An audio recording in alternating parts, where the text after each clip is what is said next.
What's going on, guys? Welcome back to another video, and in this week I'm just going to be going over the top exercises and the top, sort of training methods that lead to the most chest activation.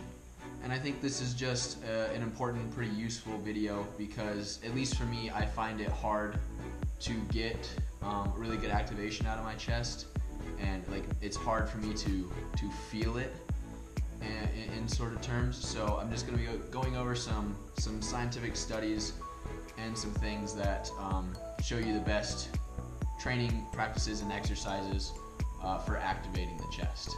So the first study we're going to look at comes from an ACE sponsored research, which is on the top 3 most effective chest exercises. So basically this study is just looking at the EMG levels or activation in different chest exercises, and EMG is just electromyography, which is just basically is an indication of muscle activation during a particular exercise. So what they found was that of the exercises they tested, which are all just listed here, they found that the barbell bench press had the highest EMG activity.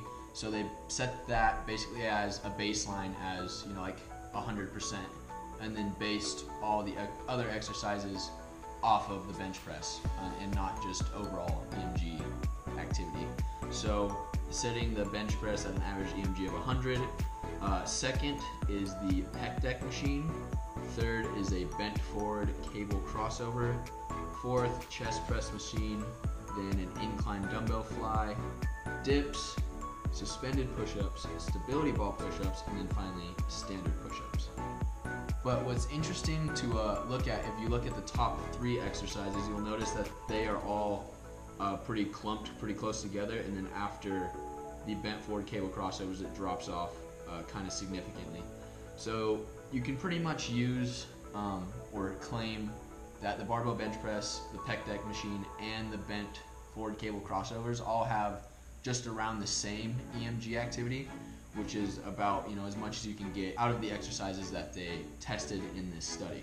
I also want to look at another study in the Journal of Strength and Conditioning Research, which looked at the sticking region as well as muscle activation in chest exercises with exercises with varying degrees of freedom. So basically what they did is they took a barbell bench press, a Smith machine bench press, and a dumbbell bench press, because obviously those all have different degrees of freedom, the Smith machine being the most restricted and the dumbbells being the most free, and looked at the sticking points of those exercises as well as muscle activation. And I'm not too concerned with the sticking points of each of those, but I really was focusing on the muscle activation differences between the 3 exercises. And it was interesting what was found. They found that the chest press with dumbbells showed significantly higher muscle activation in the chest when compared to the other 2 exercises, the normal barbell bench press and the Smith machine chest press.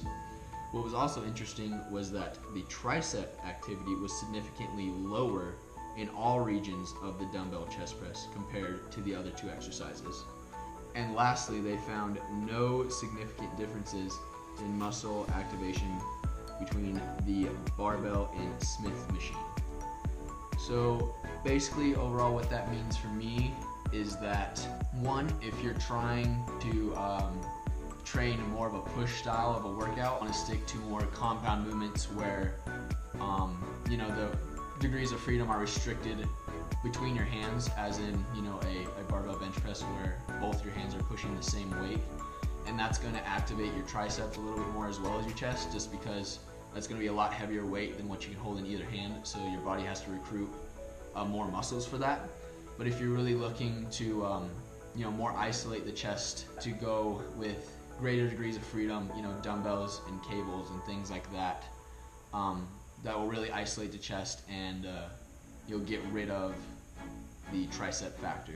I would use these exercises not as just a basis to get stronger and to get bigger, but I would really look at it as a way to build a mind-muscle connection with your chest. Like, obviously, a lot of these exercises are really good for building strength and building size, but they are not the only ones, I would say. And I think that you could use a lot of these just for, warm-up sets and things like that to really start feeling your chest and contracting your chest before your workout, so during your workout you can actually feel your chest working a lot more than before. Anyways guys, thanks for watching the video, and I'll catch you in the next one.